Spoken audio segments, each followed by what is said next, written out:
We are moving over to talking about Linux containers and black and white analog photography in your bathroom with Hugo. Hugo, welcome. Thank you for joining us today. I'm really grateful for you coming here and sharing your hobby and your profession with us. Thank you. And I will start sharing my screen. Oh, here we go. So, hello everyone, my name is Hugo and I would like to take a couple of minutes to talk about containers. Today, more and more systems are relying on containers to deploy and run workloads, both for local development and production use case.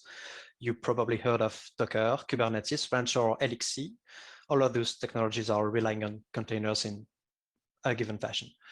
You're likely going to audit, test, and harden an increasing amount of system running containers in the next years. This is why I think it's important to talk about them, what they are, and how do they work. The more we will understand them, the easier it will be to break them and to secure them. So during this presentation, I'm going to build a container definition from a technical and low-level point of view, so no prior knowledge should be required. Who am I? My name is Hugo, and my current job is helping people to deploy containers in production and manage such containerized systems for a big video game company. Even today, if I'm more on the development and infrastructure side, I also have a InfoSec background through my study, and at some point I even worked a bit as a tester. To describe how container works, I'm going to do a silly analogy and compare everything with Batman. This might sound weird, but bear with me, it will eventually make sense. Most of you have heard about Batman. It's the story of Bruce Wayne, billionaire by day and vigilante known as the Batman by night. Bruce has a huge manor he lives in, and he is helped with his butler named Alfred. Bruce spends a lot of time doing his vigilante hobby, and in fact, the one doing almost everything in the manor is Alfred. Alfred provides Bruce everything he needs while making sure the manor stays clean and tidy. Without him, everything would likely fall into pieces shortly. Let's say Bruce wants to decorate the dining room with a specific piece of art. He's not going to buy and go get the painting himself. Instead, he will ask Alfred, and the next day when he will come back, he'll find the painting hanged in the dining room. So here we have a pattern. In the manual, Bruce is asking and Alfred is doing. In fact, that's really close to what happens in computers. For example, when the process wants to read a file, it's going to ask something called the operating system. The operating system, here Linux, is going to look on which physical drive the file is located. It will then go find the file, load its content to memory, and once the content will be loaded, it's going to get back to the process and say, hey, I loaded the content of your file. It's in this space in the memory, and you can access it now. Then the process will be happy and able to enjoy the file's content. So the operating system is to the process what Alfred is to Bruce Wayne. It's someone doing all the low level and heavy lifting, so the other one is able to focus on high level and more important stuff. It's also here to ensure stability and make sure requests are sound and not compromising the whole system. For processes, asking the operating system to do something as a name, this is a system call, or syscall for short. And there are a lot of different syscalls. Last time I checked, writing this presentation, I found 332 different Linux system calls when running on x86 architecture, likely what you got on your computer if you don't have the latest MacBooks. Processes are doing system calls to interact with absolutely everything. To get an idea of how important this is, for example, a process wants to know what time is it, what's its machine name, what is its process ID. He wants to talk with someone over the network. He wants to communicate with another process, or if the process even wants to fork and have a child process, it will do a system call and ask the operating system. So system calls are everywhere. You can find most of them online. Just Google Linux system calls table and you will find all of them. The Batman analogy is not over yet. So now let's say Bruce Wayne wants to throw a big party in his manor, and because there's no COVID in Batman's world, there will be a lot of guests. And guests will do as Bruce does. They will ask Alfred if they need anything. For example, they will ask to get a new glass of wine, or they can ask questions about the host Bruce or the manual itself. And here we have a problem. They should not know Bruce is into bad cosplaying, nor that he spends this whole fortune developing tech to do 3 top adventure course in the middle of the city. Alfred cannot really say, no, you're not allowed to have this information because it's going to sound suspect and people will start asking more questions. So there is only one way out. Alfred will have to lie. The issue with lies is that when you start lying, you cannot really stop. You have to lie on more and more subjects. For example, someone can say, do you know who is Batman? And the obvious answer should be no, but you can have more insidious questions, even not intentional. You can leak more information about Bruce's true identity. For example, how many rooms are there in the manor? Should Alfred count the rooms in the secret caves, which are filled with weapons and weird tech, or not? And another question, how high is your electricity bill? To answer this, Alfred will have to keep track and deduct the power consumed of each machine and deduct the power consumed by whatever Batman machine has. And on modern Linux kernel, we can also ask the operating system to lie to the process exactly the same way Alfred lies to the guests. When the process will do a system call, Linux will remember that someone asked it to lie to the process and will answer the lie instead of the truth. So, for example, we can ask Linux, can you tell it that there are no files here? Or can you tell this process that I'm not here? Please make it believe this process is root. Or even, I don't want this process to know I have a second network interface which is able to reach internet. I only want this process to have access to this network interface, which has access to the local network. And Linux will start to lie, and we'll have to keep track of all the lies it told to know which lie was told to whom. Because, for example, if a process A has a child B, Linux should tell the B the same lies it told A, because if it does not, A and B will start to understand that something is wrong and won't behave correctly. To make it easier to know who should be answered what, we are going to introduce a lie group. Everyone in this group will be lie the same thing. If a process in this group has a child, the child will automatically be part of this group. And the group will be destroyed as soon as there are no process left in it, because there is no, it's not useful to keep track of all the lies we told if everyone who heard it are dead and destroyed. So a lie group is a non-technical term, like it's something I made up. In the real world, we call those groups namespaces. And today there are 8 different kinds of namespaces supported by Linux. I won't describe them all because it would be boring, and I would just provide a poorer version of what you can already find on the internet. But basically, you can lie about absolutely anything. You can lie about the network, the files, the process, the users, the time, the host name. You can lie about a lot of stuff. But the Batman analogy is not over yet.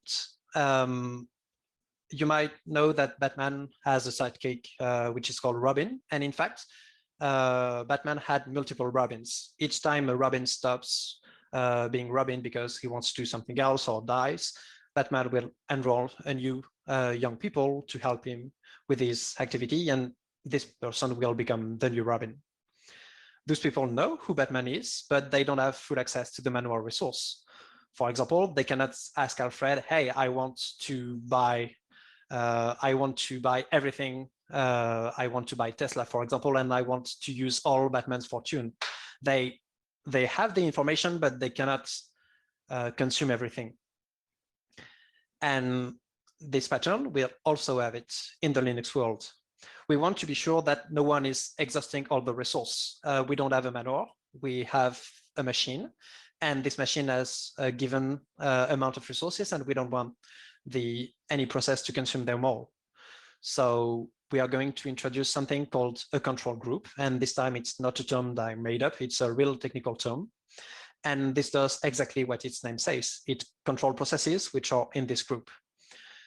Limitations will apply to the whole group. This means if you create a control group, a C group, to limit the memory to 4 gigabytes. The sum of all the processes in the group will not be able to go over 4 gigabytes. If any process would request a memory allocation that would break this rule, this will result in waking the out-of-memory killer, and someone will get killed to free more memory.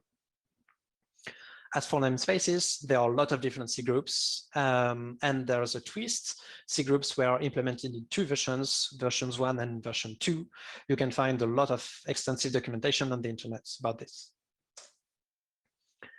With everything we've seen so far, we can imagine a way to start a process and make it believe that it's the only one on its machine, and give it a false network interface, its own little disk, and restrict it access to the to only a part of the machine resource.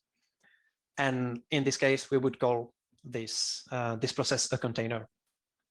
So we start by creating its file system. It's basically a directory containing everything you would find on a usual Linux distribution, so /bin, /user, /atc, /lib, and so on. If you take all those files and put them together into a single archive, this is called an image. And that's exactly what you're pulling when you do a Docker pull and give an image name. You're basically putting a new file system that will be used as the container file system. Then we are going to fork and create a child process and put our child process into new namespaces, and especially a namespace restricting its access to the file system, and tell it that there is only this file system existing, and point it to the image. Then we are going to create C groups to limit our child memory or all child CPU consumption. And we are going to create 2 virtual network interface and link them together. We'll put one in our child network namespace and one in ours. And through this interface, we'll be able to discuss with our child.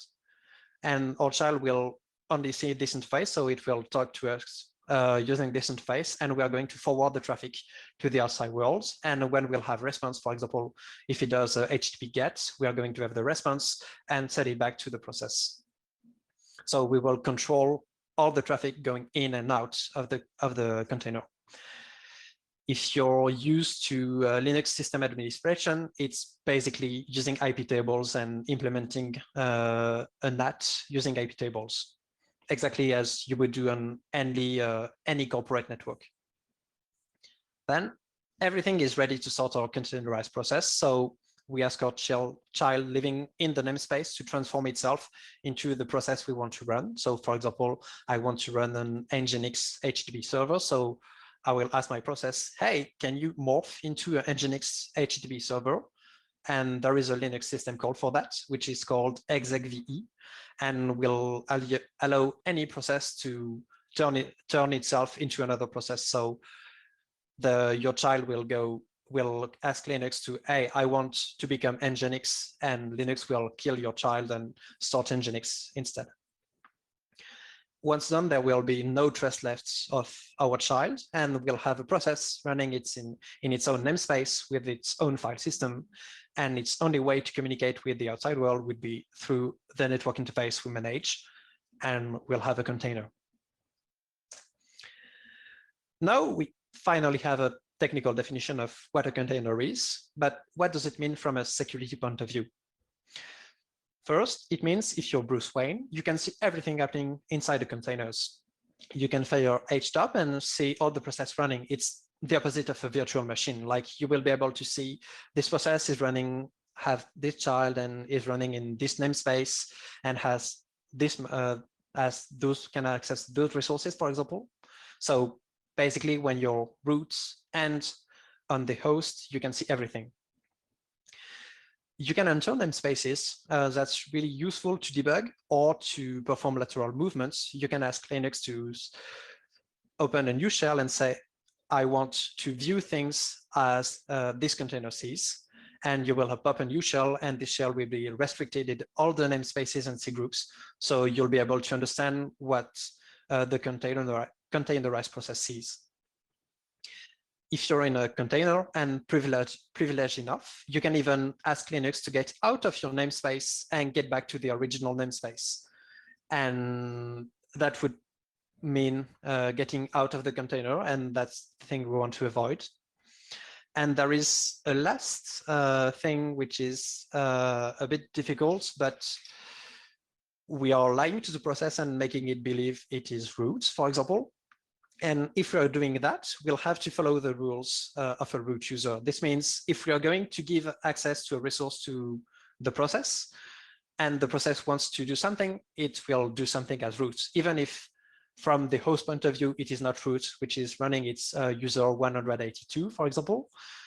When the process will, for example, try to write something on a disk, it will write as root because from its point of view, it is root. And Linux will act as if the process were root. So this means if you give access to a resource to a container and something in this container is running as the root user, it will be able to perform any action as it would have been able to do as a root user on the host. So this might be a security risk.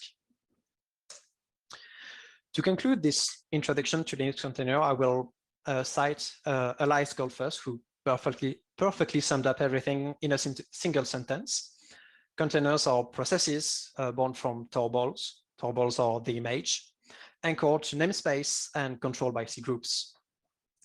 And with this, you should have a definition of what a container is and how this works. If you want to go further, you have two Linux CLI tools you can use. One which is called NSEnter, which allows you to enter any namespace. And the other one, which is called unshare, which allows you to create a child and put this child into a namespace, already existing one, or create a new one. If you want to toy with everything I said, I built up a small getting started to create a container using only Bash and Linux primitives. So here's a link and I will post it in the Slack chat after. And thank you very much. That's the end of this part of the presentation.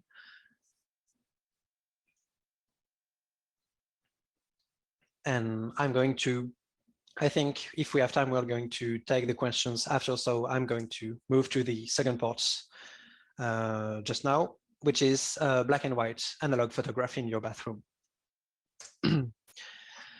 I started 8 years ago by taking my dad's old camera and buying films at the nearest store. And at that point, I had no idea how to take photos, nor how to transform the film into a printed photo.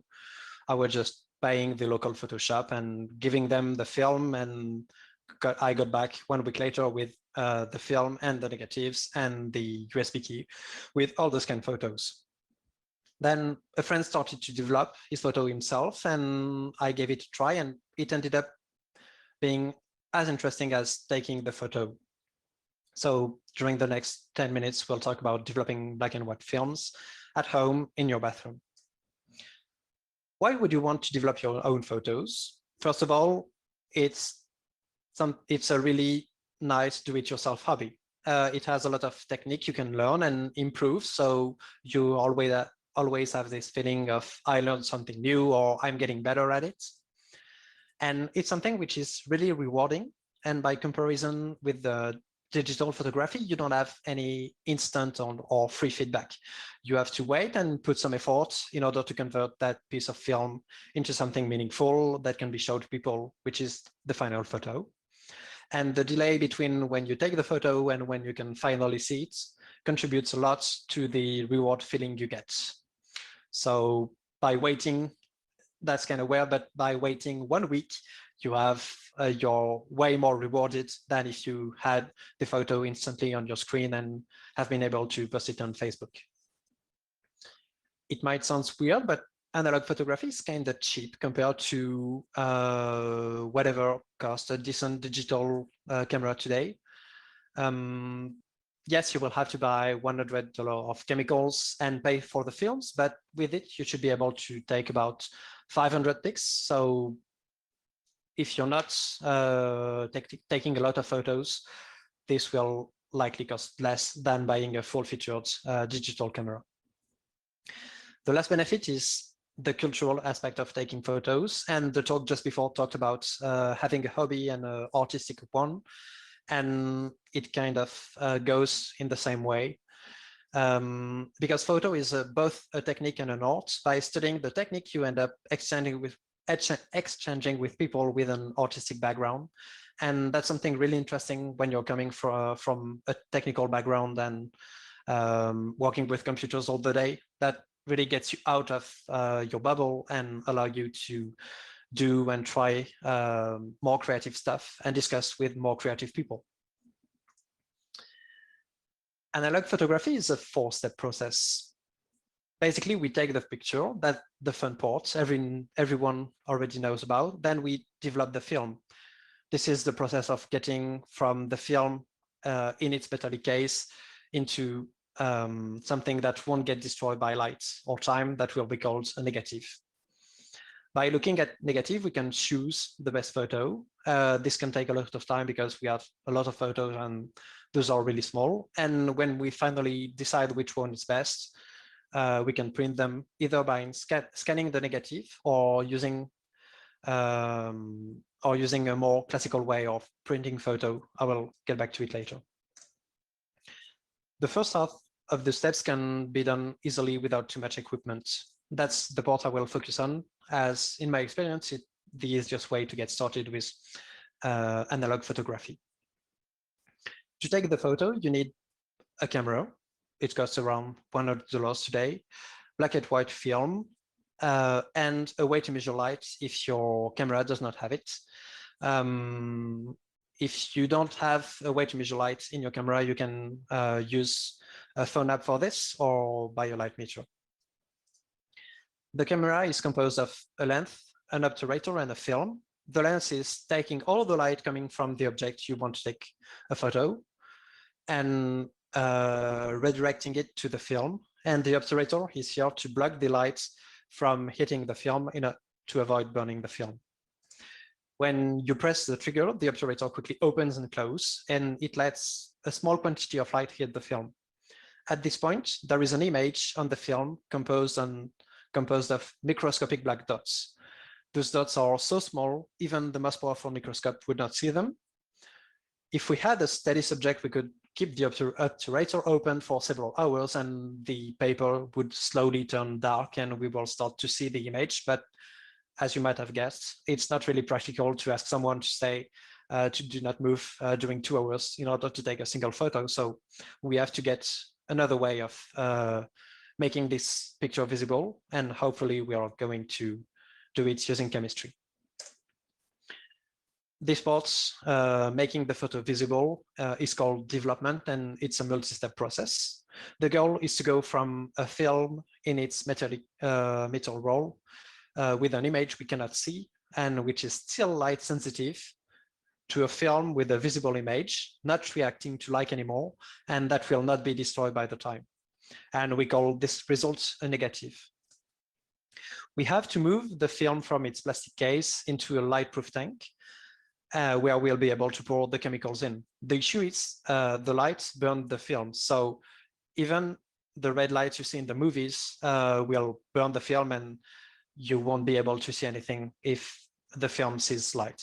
So this whole process should be made in the total obscurity in your darkest room without any windows by night, likely in your bathroom or like in the room with the less light you have in your room, in your house. Once you're in the dark, you have to pull the film out of the case and start rolling it into a reel. The reel is a thing that avoids your film to touch any border in the tank, to ensure that when you will pour the chemical will be in contact with all the film surface, and there will be no spot where there will not be chemicals on it. That's a really tedious operation. You will have to put the film in and start reading. The biggest risk is the film to twist and not slide properly. When it's over, you cut the end of the film, put the reel into the tank and close the tank, seal it, and then you can turn the light on and the other part is over. Then we can grab our most beautiful lab coats and start the chemistry part. The first thing we want to do is to make the image appear on the film. So for this, we'll use a chemical called the developer. it will make the film turn black, but it will react first on parts already hit by lights. So it will widen those microscopic dots we had before. This means the more we let it react, the wider the dots will be and the darker it will get. So if we wait too much, we will end up with a completely black film. And if we don't wait enough, we'll have a transparent one without any contrast, and we won't have any picture on it. So the result depends on which chemical is used, how much time do we wait, which film was used, the temperature, and if we are shaking the tank or not during the process. The community is sharing a lot of recipes online, and most of the time I just end up Googling which film I have, which developer I have, and I will always have dozens of recipes and with a picture of the kind of result I can expect, and we'll choose one and apply. When the reaction is over and the film is revealed enough, we have to stop the reaction. If we don't, the film will continue to darken. And this can be done by either rinsing with cold water or using something which is called a stop bath. Basically, it's just vinegar. So we put cold water or the stop bath, so it completely stops the reaction. And at this point, we have a film with an image on it. And we might want to put it out of the tank and look at it, which we should never do, because we would not have issues during the first 2 or 3 minutes, but at some point the film will turn darker and darker. It's because the film is still reacting to light the same way it was reacting when it was in the camera, and we still have microscopic black dots appearing on the film everywhere. And after a day, the film will only be black, and we would have lost any trace of the picture we took. So to avoid this issue, and we need to get rid of everything that has not reacted to light yet to make sure there is no chemical that will continue to react. And for this, we are going to use something called a fixer. And the fixer will remove all traces of silver from the film, and will make sure that the film will be able to be exposed to light without turning black again. There is no recipe for this step. You basically dilute 1 quantity of fixer with 4 quantities of water, put this into the tank, wait 10 minutes, shake a good time, and get back the fixer, because you can reuse it up to 5 times. Then you have to rinse, and you will never rinse too much. Really don't be impatient. Usually you should rinse during 15, and it can be up to 20 minutes, because if you still have chemicals in the tank, it will, when the film will dry, it will dry on the film, and you will have a taint, like it will turn red or yellow, or it won't look like what you want it to look like. When it's been 20 minutes and you're sure absolutely all chemicals have been removed from the tank, you can perform the last pass, which is called the wetting agent. It's basically dish soap and water. The goal is to avoid water to stay on the film when we will hang it to dry, because if you still have water droplets, when they will dry, they will leave traces. So you don't want to have water droplets. So we put soap on it, and then we put it to dry. It dries, it takes maybe 4 or 5 hours to dry, depending on where you are, and we hang it using weighted clips. So if I sum up, the price of everything that was needed until now is between $90 and $150. It should allow you to take between 500 and 800 photos, which can be quite consequent. And of course, I have issues with the slides. Sorry. So we want to choose which slide were the best ones. And for this, we have to look at the negatives. And as its number indicates, the negatives are the opposite of what the photo, what was seen when we took the photo. So if we had an object which was black, it's going to be white on the negative, and the opposite. So the light, everything which was light will turn dark, and every cheese which was dark will be light on the negative. So it's really hard to see what the final photo look like. So at this point, you can grab your phone camera and take a picture and put it into Photoshop or any photo editing tool and perform the invert filter, which will basically turn all black into white and the opposites, and you will have the photo as it would look like in the final product.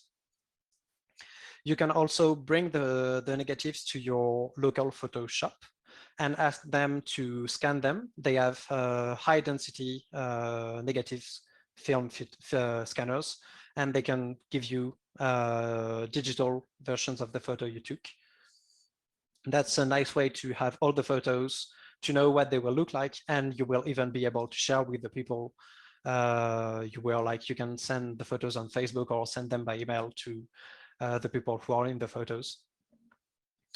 And then the last step is to print using a classical printer, or print it in a more traditional way. I'm not going to detail the whole printing process, but with everything we've done right now, until now, we should have a way to find a way to get all the colors inverted again and have a real picture. We can take a photo of our photo, and because minus and minus gives a plus, if we invert everything again, we are going to get back to a normal photo.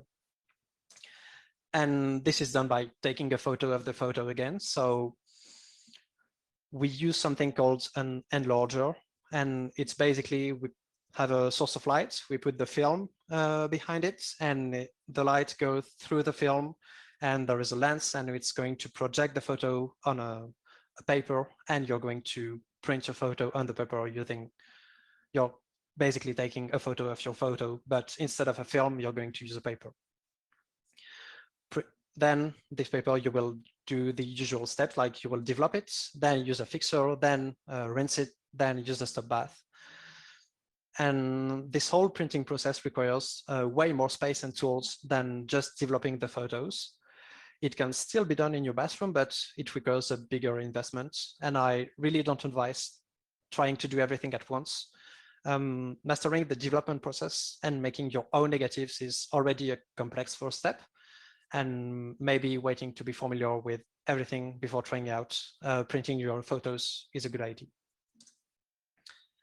And I think that's all. If you're interested in doing this yourself, you can find a great step-by-step guide on how to do it on Instructables. And if you want to go even further, you can make your own developer, and instead of buying chemicals, you can use instant coffee and C vitamin to make your photo appear and react.